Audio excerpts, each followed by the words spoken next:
Soy Oriana Alegre, de primero A, de Educación Primaria.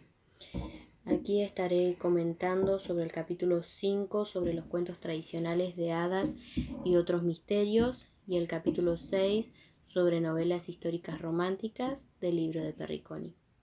Comenzaré principalmente comentando que antes los cuentos de hadas eran publicados para un público adulto. Esto fue así hasta el siglo XIX.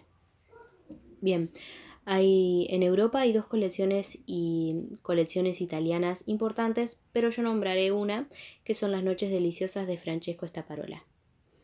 En este cuento se hablaba sobre temas sensuales, subidos de tonos y violentos, ya que, como he dicho antes, eran publicados para un público adulto.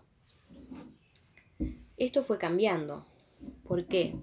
Porque si bien antes, como esto era escrito y publicado para un público adulto, se hablaban temas oscuros sobre la vida, como la pobreza, el abuso de poder, la violencia doméstica y la violación. Se trataban temas sobre estos, pero esto fue cambiando, ya que en Inglaterra en el siglo XIX generó una nueva industria de libros para niños y reconstruyó historias con valores victorianos, omitiendo obviamente la sexualidad y la complejidad moral. Entonces aquí vemos que ya no es como antes, como los cuentos de antes, que la mujer podía estar en un lugar de heroína, sino que ahora eran bellas mujeres, jóvenes mujeres domésticas, obedientes, sumisas, que tenían que tener en mente casarse con un príncipe rico, o sea, con mucho dinero me refiero. Bien. Una pregunta que puedo hacer, que la estaré contestando, es ¿por qué fueron cambiando los cuentos de hadas o los cuentos tradicionales? La autora Perriconi en el texto nombra en un momento a Walt Disney, ¿no? Y Disney habla y dice que los cuentos para él fueron cambiando, ya que la gente ya no prefería los cuentos de antes como fueron escritos, ya que, como dije antes, se hablaban temas muy duros como el abuso de poder, la pobreza o la violación. Entonces por eso así fueron cambiando y a la mujer la pusieron en ese lugar de obediente, sumisa y mujeres hermosas.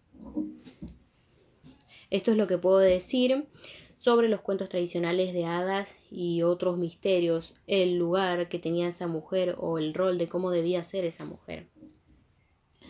Ahora, si bien hablaremos también sobre la novela histórica romántica, que la novela histórica romántica es un punto de anclaje necesario para realizar la construcción de subjetividad femenina. ¿Por qué?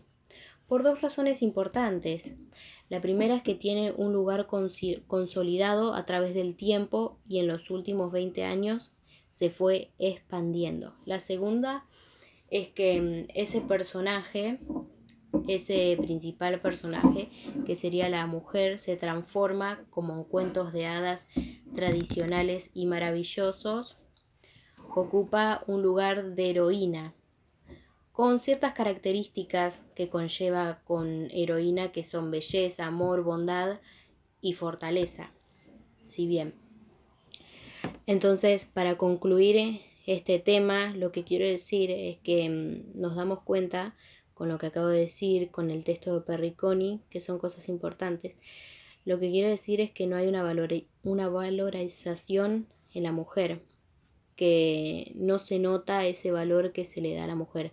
Si bien tanto en los cuentos de hadas como en las novelas históricas románticas, la mujer ocupa el principal lugar, es un principal personaje, porque en mi opinión creo que no sería lo mismo si las mujeres no estuvieran, ¿entienden? Si nos imaginamos sin la mujer en esas novelas o en esos cuentos, obviamente no sería lo mismo, pero lo más importante es que a pesar de eso, a la mujer no se la está valorando, ya que la ponen en lugar de sumisa y de obediente.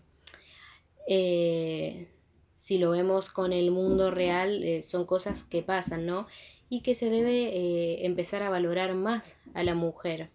claro, en este mundo, pero también hablo de los cuentos. Si bien igualmente hay cuentos también, que no todos los cuentos que haya o todas las novelas que haya, la mujer ocupa en ese lugar. Pero en este caso, teniendo en cuenta el libro de Perriconi y estos capítulos que he nombrado, es así. Pero eso es lo que quiero concluir, que queden claro que nos damos cuenta que la mujer no tiene esa valorización de otras personas y que si se la valora, en realidad es porque cuando tiene un hombre al lado siempre se destaca que tiene que casarse con un príncipe rico, como dice en los libros de Perriconi en estos capítulos, que se les enseña de jóvenes en los cuentos tradicionales, ¿no? Los cuentos de hadas, a que tiene que casarse con un hombre rico. Y entonces tal vez ahí encuentra esa valorización. Pero es importante que se le dé el valor a la mujer por sí misma.